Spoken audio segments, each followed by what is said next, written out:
Okay. You can sit here. Hi everyone, greetings from India.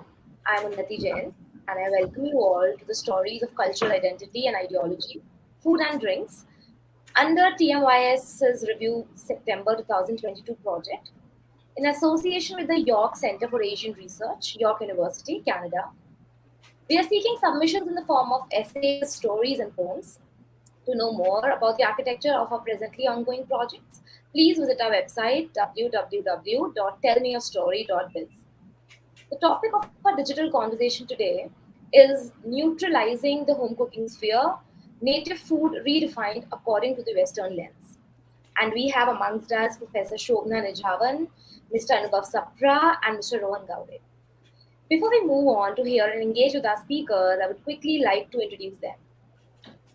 Dr. Shobna Nijhawan is an associate professor of Hindi in the Department of Languages, Literatures, and Linguistics.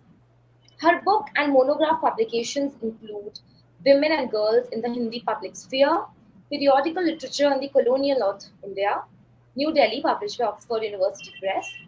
Her edited anthology Nationalism in the Vernacular, Hindi, Urdu, and the Literature of the Indian Freedom comprises a selection of formative literary writings in Hindi and Urdu in the second half of the 19th century, leading up to Indian independence and the creation of Pakistan. Welcome you, ma'am. Thank you. We also have Mr. Anubhav Sapra joining us today. Mr. Sapra is a culinary storyteller who travels extensively for food and documents them through his blogs. He is the founder of the incredibly popular Delhi Food Walks, which is Delhi's pioneer food walk company. He is an ardent foodie and a culinary commentator who is on a quest to connect people with food. Food that adorns the streets and the lanes of a city, flavors that define its soul, food that satiates the masses, and food that provides a window to the culture. In addition to the curated food walks, he and his content team operate a media ecosystem, blog and social media platforms. We welcome you, sir. Thank you.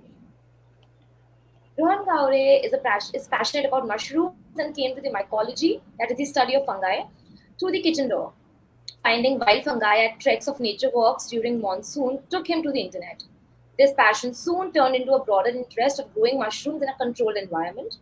He transformed his room into a makeshift mushroom growing lab. Now, as a founder of the Mushroom Co., he has been tissue collecting native fungi in India and cultivating fungi both commercially and experimentally for more than 15 years. The company is currently supplying 12 to 15 varieties of fungi to restaurants, grocers, food production units, biofabricators, and natural alternatives. We welcome you for today's discussion, sir. Thank you. So, without further ado, I would like now to invite Professor Nijhawan to share her insights on the topic. Over to you, Professor. Okay. Thank you very much, Unnati, for the introduction and for inviting me to the panel. I look forward to this hour with you. And I think, unlike Mr. Sapra and Mr. Gawde, who speak to contemporary food practices, I will be contributing to the panel by providing insight into conversations surrounding food and the importance of its preparation at home, as published in Hindi journals of the early 20th century. Women's journals, as well as socio-literary journals, included cooking columns that may be read as part of the cultural debates of the time and a newly developing scientific discourse on diet and nutrition. Sudha, for example, was a Hindi journal first published in 1927. Up to the 1940s, this socio-literary journal significantly shaped the Hindi public sphere. It provided literature for middle-class readers in the form of poetry and prose, including essays on society, culture, and politics, but also in the form of a repository of knowledge that was disseminated through a diversity of social and domestic advice columns. Columns such as Samaj Sudhar and Stri Samaj revolved around society and social affairs. Other columns offered domestic advice in the fields of cooking, child rearing, homespun remedies, needlework, and physical exercise. This cluster of columns bears evidence to the objective of the journal, which was to offer wide ranging information and news on the state of Hindu society, as well as practical domestic advice for the emerging middle class. Sharing recipes of food and remedies took place within a newly created framework of science and scholarship. Knowledge was of national importance as healthy citizens, including children, made for a healthy nation. Pak Shastra was a column providing cooking recipes. Its image depicted a woman stirring the contents of a pot placed over the fireplace. I'm just going to put this into the camera so you get an idea what it looked like. While engaged in the activity of cooking, she was also stroking her little son. Roti had been rolled and was ready to be roasted. And the background depicts the kitchen with a diversity of utensils. The title of the column established a connection between cooking and scriptural, that is, shastric knowledge. The image emphasized the practice thereof. Central to this column, that was later renamed Bhojan, as to many other domestic advice columns, was the physical and moral well being of the family. As food and eating habits in their diverse regional manifestations became part of middle class attempts to identify what constituted a nation, the kitchen became a site on which the nation was defined. So, what was this column about? The preparation of daily foods was not necessarily at the center of Hindi journals' cooking columns. Instead, they featured North Indian desserts, starters, and side dishes. This could be kulfi, halwa, laddus, sweet rice, and also potato vada, raita, and roasted pumpkin seeds. The column also carried information on how to conserve vegetables and fruits with recipes of pickles and chutneys. The contributions addressed the readers in the familiar tum mode of address rather than the formal aap, and gave simple and straightforward instructions. I will later read out a recipe so you can get a flavor of it. They did not carry information on Western cooking and were not designed for an audience outside of the Indian middle class. So I'd like to share an excerpt from the Hindi women's journal Stri Darpan, in which a female reader comments on the importance of home cooking. Her letter is titled, Why Women Should Prepare the Food with Their Own Hands. It was published 1917, and Satyavati Devi writes, and I'm just going to read this out. People often do not see that women are respected as Grihalakshmis precisely because they fulfill household duties par excellence. It is the primary duty of a woman to skillfully organize the household. Amongst all their household chores, the most important one is the preparation and organization of food, because it is the body that must confront all worldly challenges. To keep the body healthy and strong by virtue of the best and purest food is therefore absolutely necessary. Later she writes, it is widely understood that a family will quickly lose all wealth and fall into suffering if the income is not spent carefully. This is why it is important that all our sisters cast off laziness and learn the art of cooking and food preparation according to custom, quality, season, and taste. And then she writes, all wives should be the true ladies of their houses, regardless of whether their husbands are wealthy or poor. It is important that every mistress has a good attitude towards the family. In my opinion, there are now many ways to protect affluent people from the heat of the oven or other inconveniences, thanks to the appliances and equipment that prevents fire and smoke. The kitchens of the wealthy are equipped with skylights and large windows so that smoke cannot accumulate. Also, if these families so choose, They can spend money on an English stove, which works easily with only a few coals and a small flame that does not give off much fume. It is not difficult to quickly prepare all kinds of tasty meals on it. And then she concludes, Dear sisters, it is clear to me that the day turns dull and joyless when one does not work and sits idly instead. The body turns lazy and weak, and illness often follows. The mind turns dull. Therefore, all our sisters should keep in mind that nothing is better for women than preparing food with their own hands.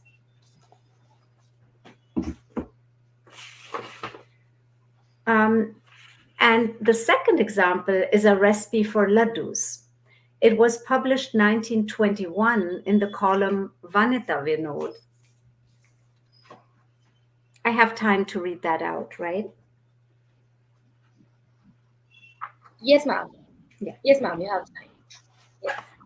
So it's called Tasty Food Laddus Made with Gram Flour. Laddus made with gram flour are commonly prepared, but this style of preparation with mung bean gram flour can be given to children without concern.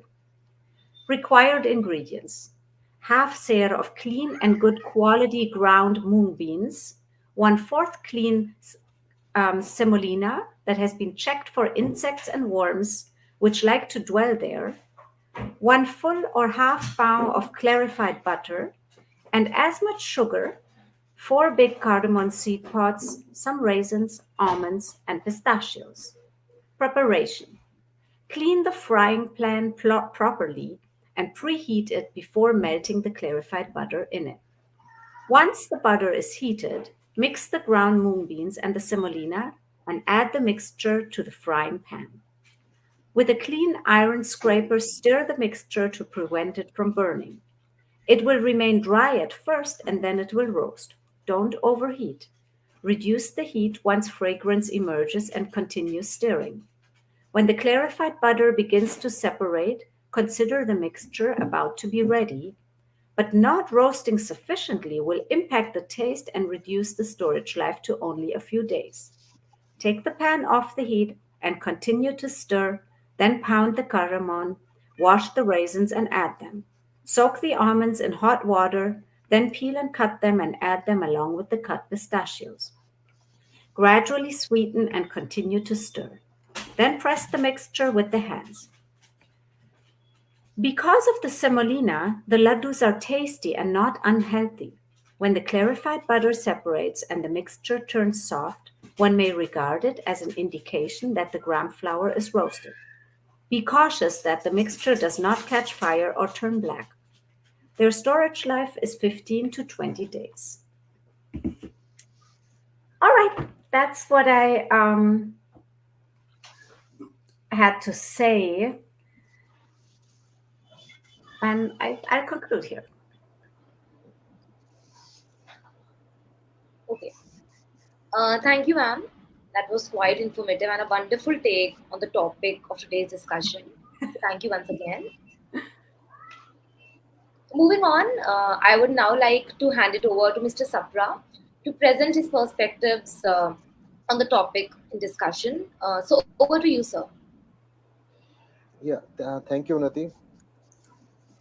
So, to start with, I'll like to talk about in Indian context how the home cooking sphere is organized, and I'll talk more about my experiences over last 4 years. I've traveled all across India, and how it operates.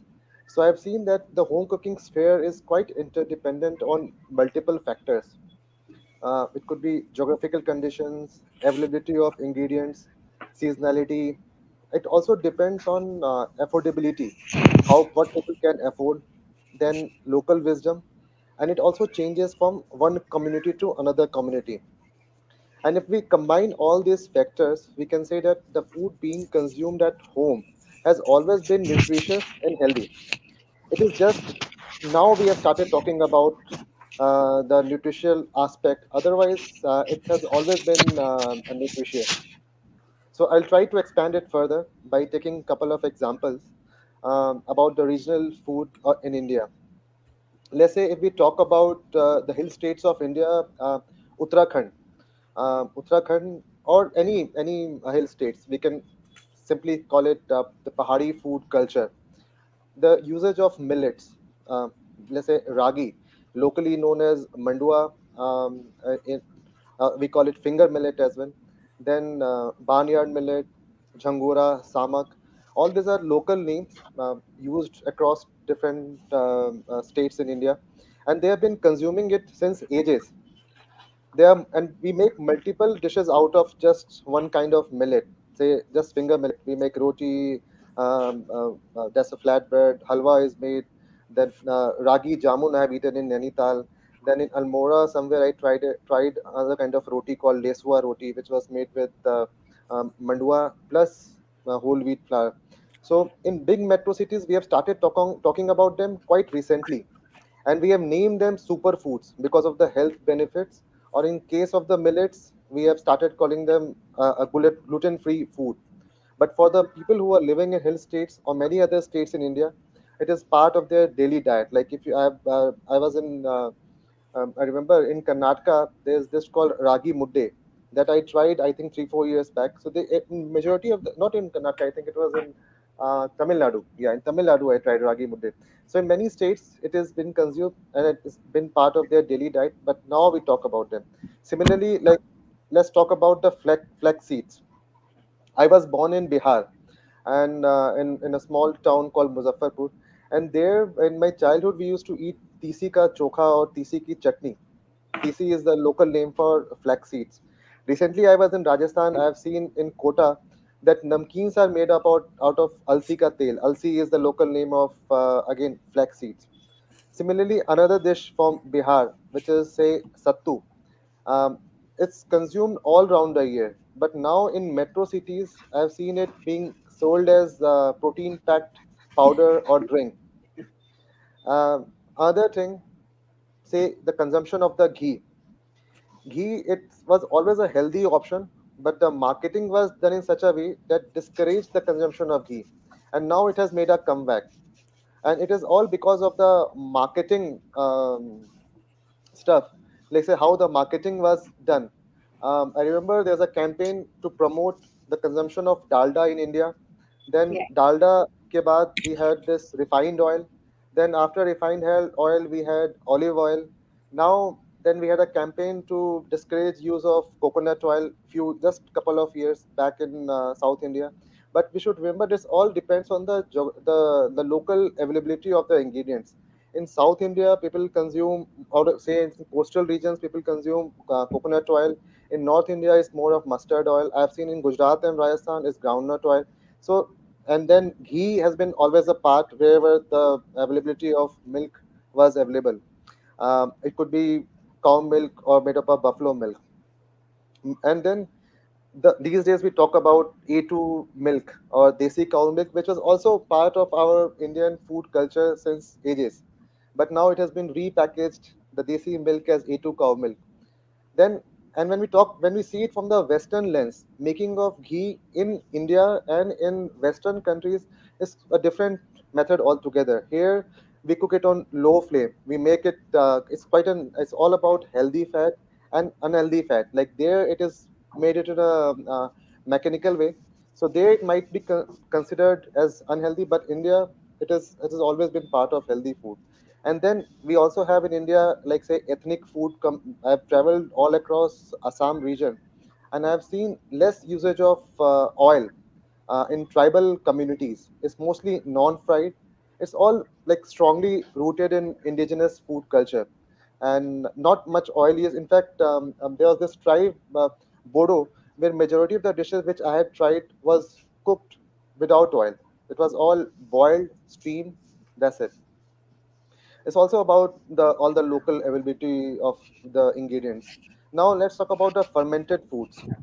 Uh, say in Indian context, in North India we have kanji, which is made up out of. I'm from a Punjabi community, so we make winters we make kanji, which is made out of carrots, purple carrots, or kanji vada.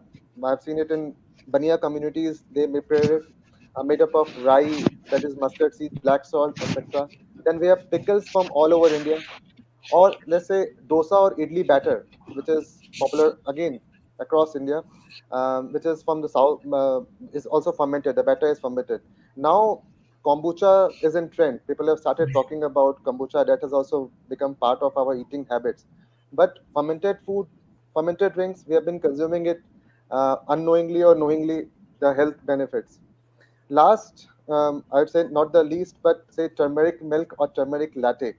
Or I remember I heard about this term, turmeric golden milk, few years back before even COVID time, when I used to conduct food walks in Delhi from our Western guests. That there is something called golden milk, which is just milk and turmeric and some sugar consumed. And during the COVID times, people have realized, Western world realized the health benefits of it. But in Indian home cooking sphere, we have been consuming it, and till date, like even at home, we have cold or cough, we consume it. So this is a part of our, you can call it an ancient wisdom or local wisdom. And then lastly, I would like to say we need to also look at the home cooking sphere at the village level and at the urban level. And urban level also, we need to further classify it into tier 1 cities, tier 2 cities, tier 3 cities. In tier 1 cities or metro, people have started consuming what is being consumed in the villages, whether it is millets, ghee, or flax seeds, or these days fox nuts, makhana जिसको हम लोग बोलते हैं. I believe that these in metro cities, people have realized the health benefits quite recently about all these superfoods which I just named.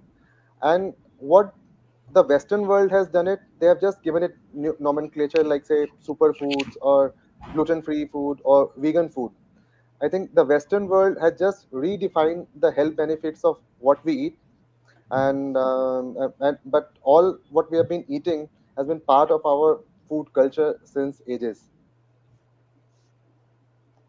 Yeah, that's it from my side.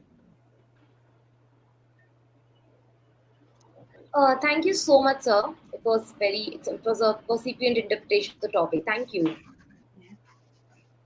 Thank you. Mr. Gawde, we look forward to hearing your perspective on the topic for today's discussion. So I open the floor to you. Please, sir. Yeah, thank you very much, Unnati and your team, for inviting me on this panel.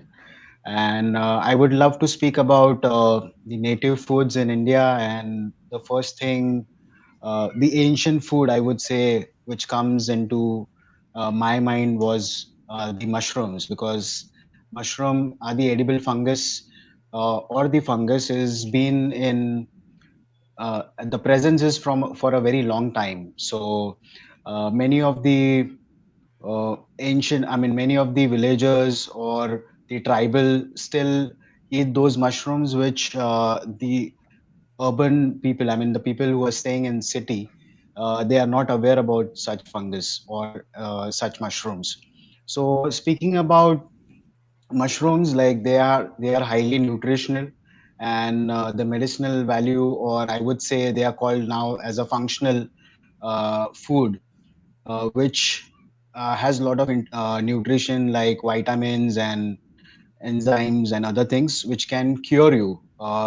It has been proved. There are many doctors or people who recommend mushroom as a medicine, for cancer, for curing cancer, or whoever has a vitamin D deficiency can just consume mushrooms every week or maybe twice a week, and it's very helpful for them. So this culture was there in India, and there are many native species which are now been commercialized and found in different parts of India, different villages or different states. The gourmet industry is looking forward for this, and the expensive one is found in Himachal and Kashmir, which is the Gucci mushroom. If you guys must have heard about it, that's the morel, which is super expensive because it's foraged from the forest, and it has a very earthy taste. And many of the restaurants in Mumbai or all over India or all over the world, I would say, they use this for as a Gucci pulao, as a Kashmiri pulao. So it's quite famous, and very expensive as well. So any of the five stars, if you go and you would ask for a Gucci pulav, they would definitely have them. And also, it's been trending now. There is the uh, the other European culture which is coming in. So many of the restaurants are experimenting with a lot of French cuisines and continental dishes. So that's how mushrooms are playing an important role in every part, right from medicine, uh, gourmet, or any of the other any of the other things, like people are drinking soup or making tea out of it. So there are mushrooms like reishi, which are usually found in the forest of India, and that's like the potent reishi is majorly found in Rajasthan and Gujarat. So just having a cup of reishi tea would definitely you can get cure of cancer, or it has the cell, basically the it has a function where it fights the uh, cancer cells or any other cells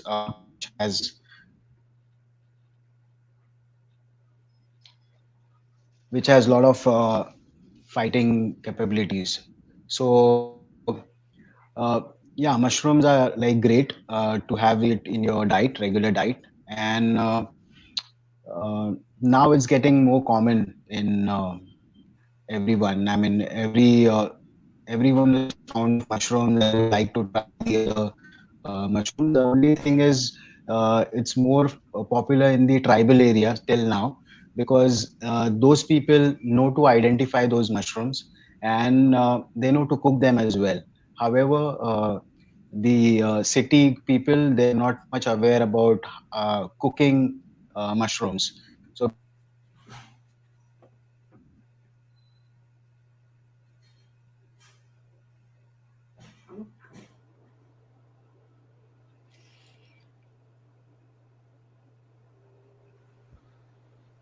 I think we have lost connection on Rohan sir's side.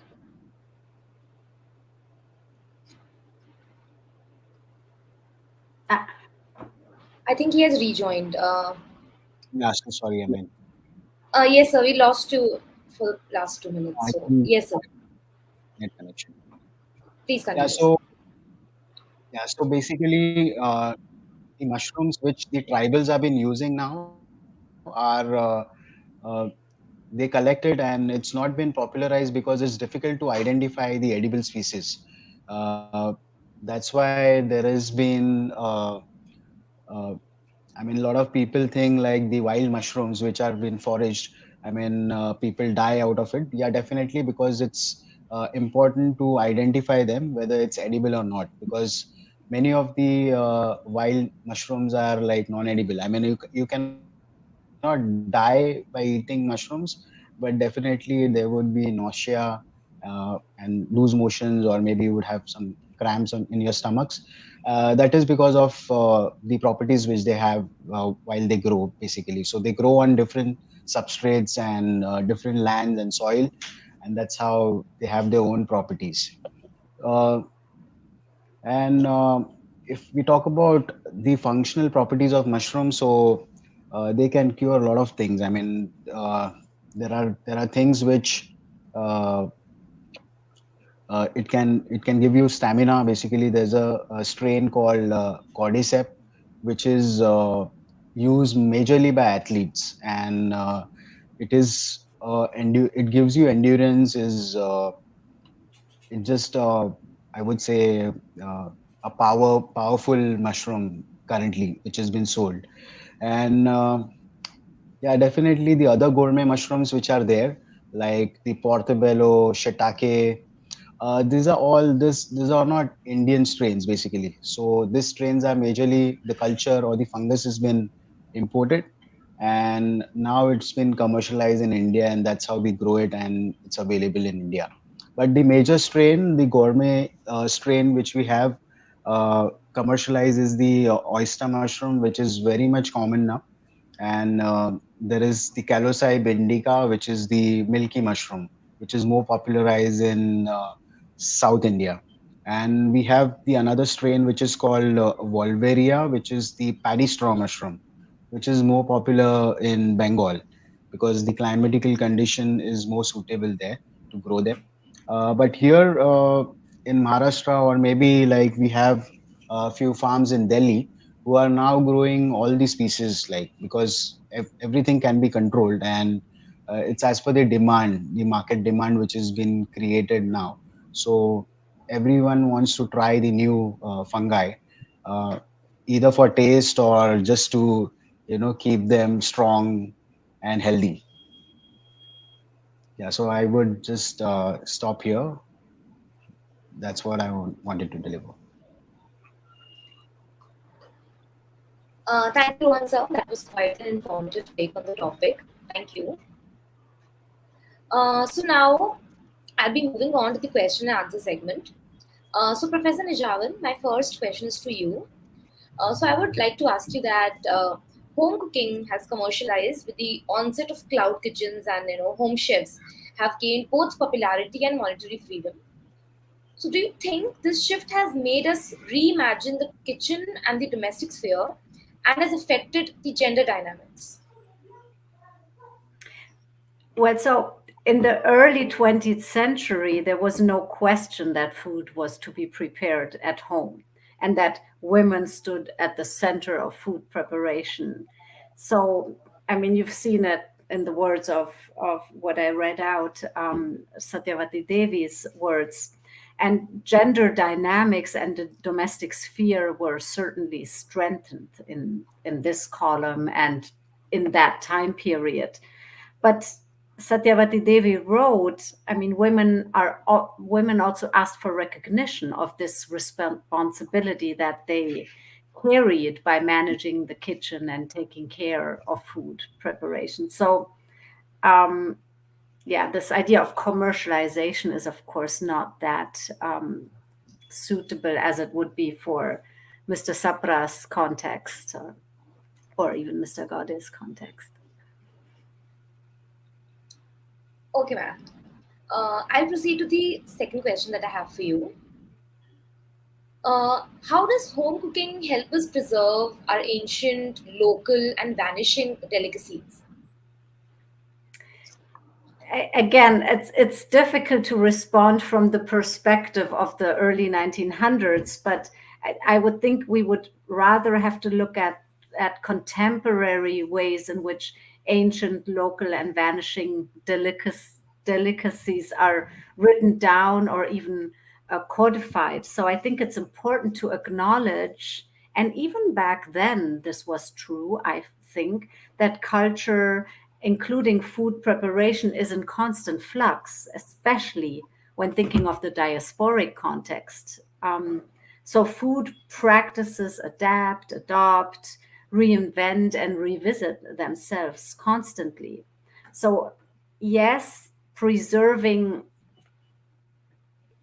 heritage or knowledge does happen in cookbooks and cooking shows on the radio or on TV, and they may help preserve knowledge about cooking. But I think it's also important to note, and I think Mr. Sapra will have so much more to say on that, that restaurant reviews or food blogs that we know about, or even aisles in grocery stores, they're all part of this process of highlighting changing culture and highlighting local foods, not necessarily this one true way of preparing something. So I'm not sure whether this answers your question, but again, in the columns that I looked at, the cooking columns, I'm not sure. Well, certainly this was about preserving an ancient knowledge, but mostly to share information and rather than claiming one authentic way of preparing something.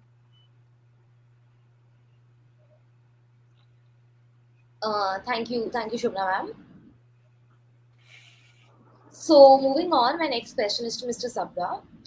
So, sir, in this fast world of social media, fast food has also become more popular and accessible. So, what do you think can be the long term effects of consuming outside food? Oh, we can't hear you. Yeah. Uh, Now, can you hear yeah. me? Can you hear me? Yeah. Yeah.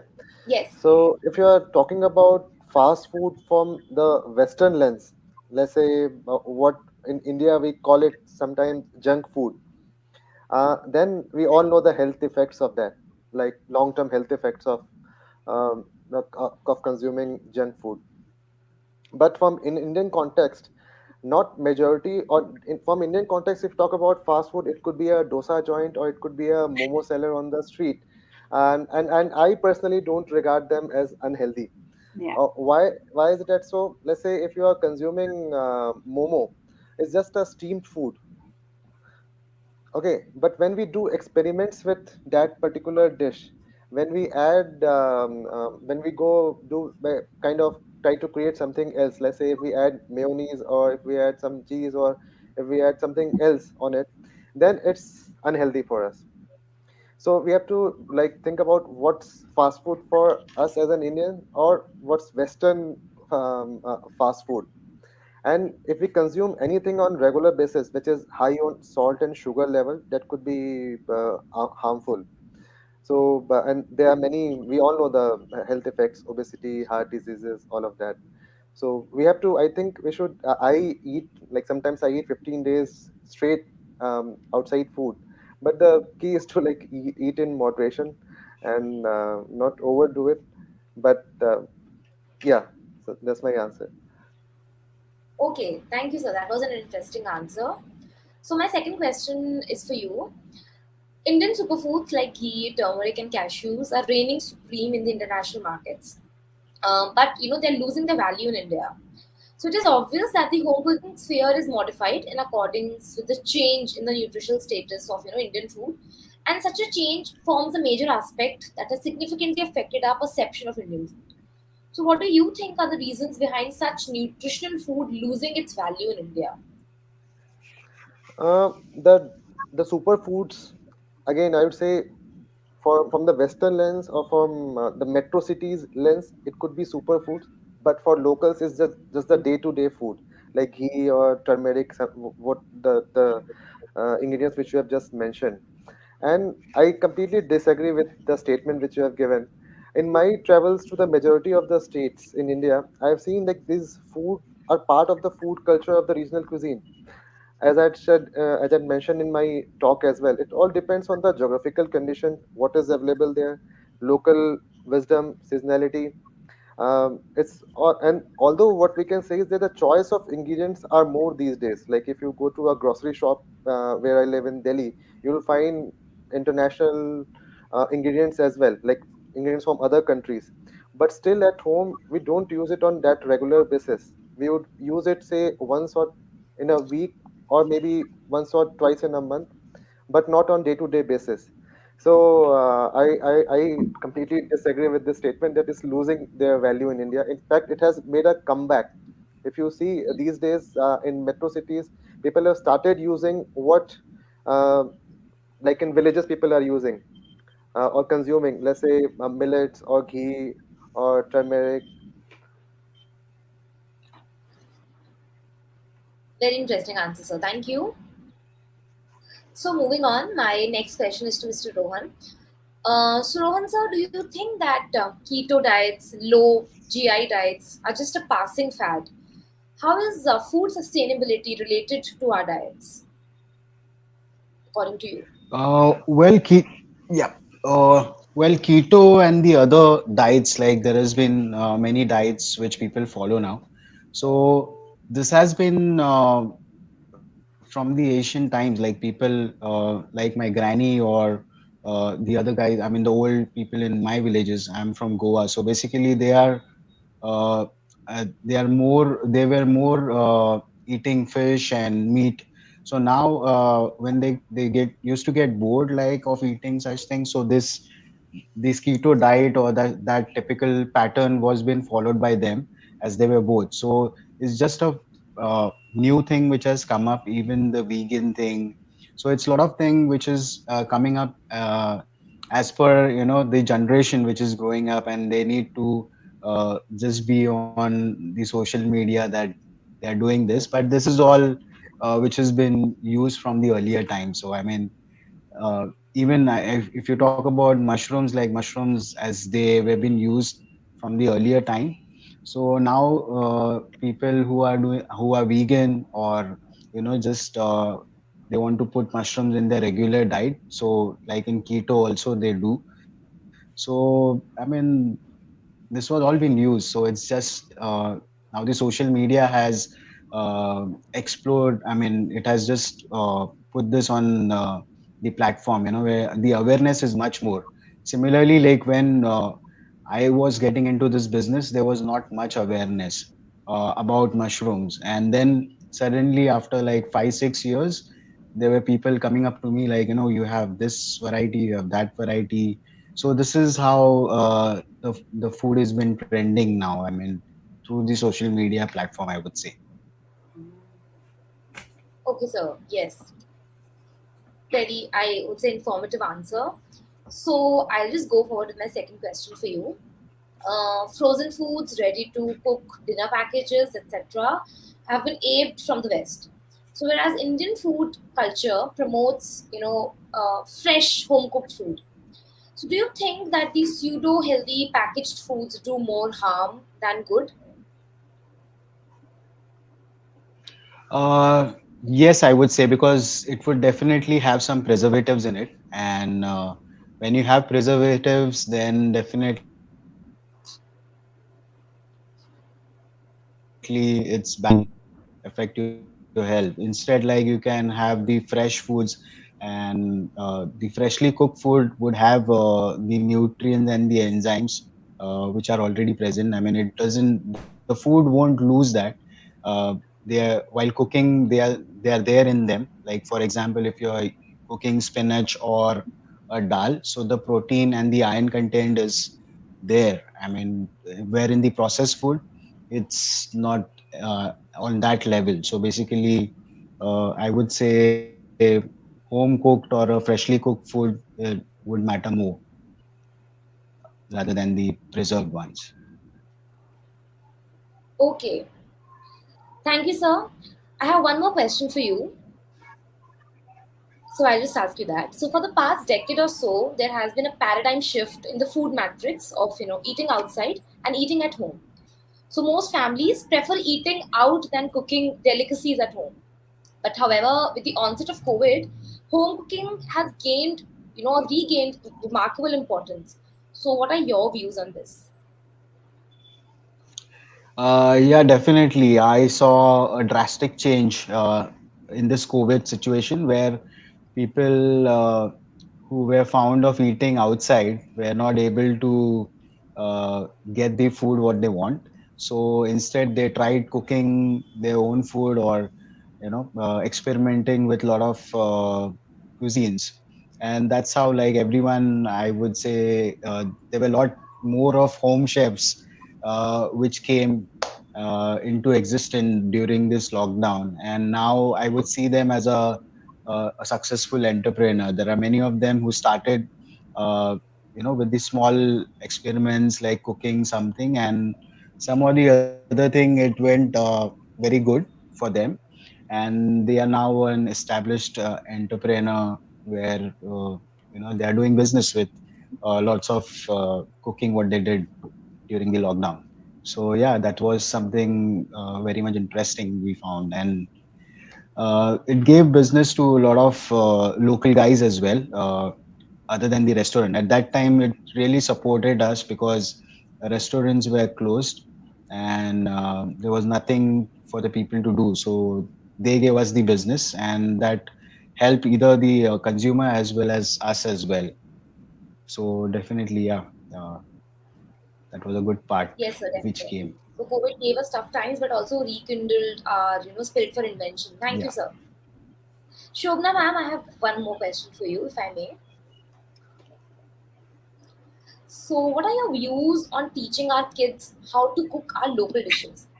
So we are popularizing baking mug cakes, pasta, but should we also take a conscious step to teach them, how to set dahi or to make poha?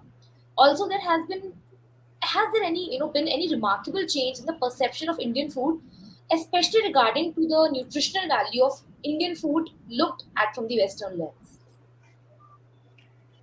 Well, first, I absolutely think that we have the responsibility to teach children how to set dahi or to make poha or halwa. Um, it takes a lot of patience to have children experiment in the kitchen, but it's also an excellent way to bond and to discover together. And again, as I said earlier, we need not approach cooking in a way that we want to promote the one authentic way of doing something, but we can encourage children to discover and experiment together, so we can mix up certain things, especially when it comes to ingredients abroad that may not be available that easily.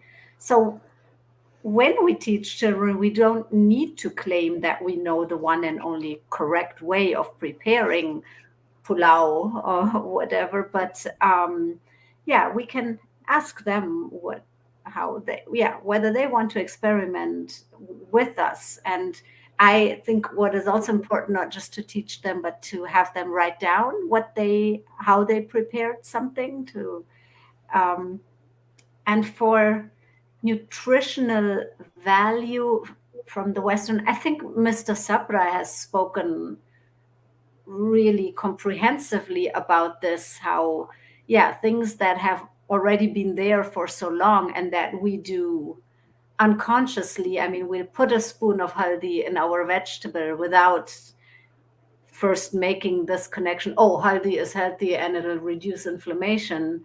Well, we just do it. So yes, as Mr. Sapra said, now these are superfoods, but so I forgot where I wanted to go with your question from the Western lens. So I can, what what is being emphasized here in Toronto, for example, in radio shows that I listen to or food blogs that I read, is that food is always set into a context, just the way you did it in your presentation. It's always, sometimes street food is introduced to the audience. Sometimes it's local, like something that a person remembered from their childhood. So that's, I think, context is important. But in the debates and discourse, nutritional value is not necessarily highlighted. It's already there, as you've already um, talked about.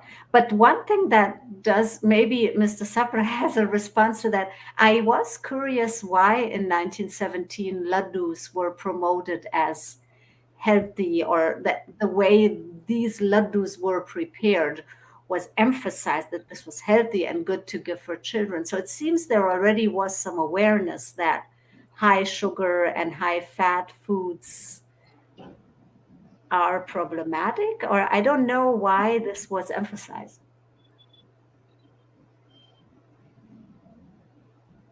Okay, so would you like to take that question? I think ma'am wants an answer.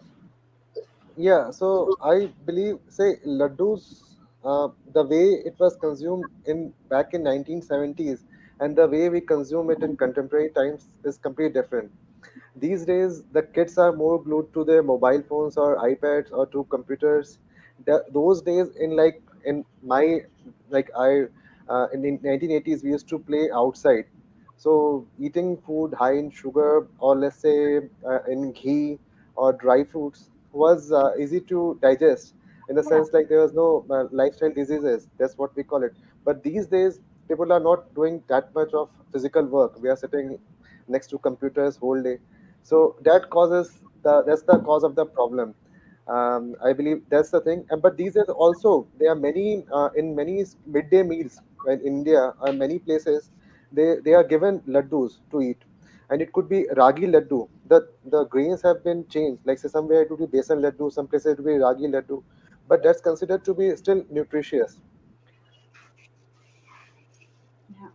Yes. Thank you, sir. That was a spontaneous answer. Mhm. So, what a brilliant way to end the session on. Thank you, everyone. I would like to thank each one of you for being with us today and share your valuable wisdom for our project. This is to state that we are seeking submissions in the form of stories, poems, and essays as a part of our project. To know more, please visit www.tellmeyourstory.biz. We are coming up with a series of academic discussions for our project to be live streamed on our page.